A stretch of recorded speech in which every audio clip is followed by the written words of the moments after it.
Salang ako ang paa ng manok. Mag-aadobo tayo ngayon guys. Itong paa ng manok pala guys ay napakuluan na to. Ayan oh, malambot na talaga siya guys eh.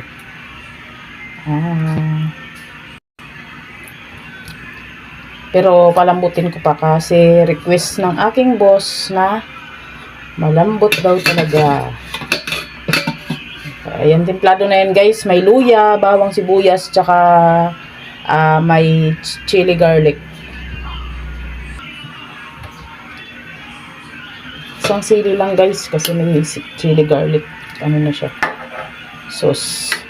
Sobrang anghang na talaga to.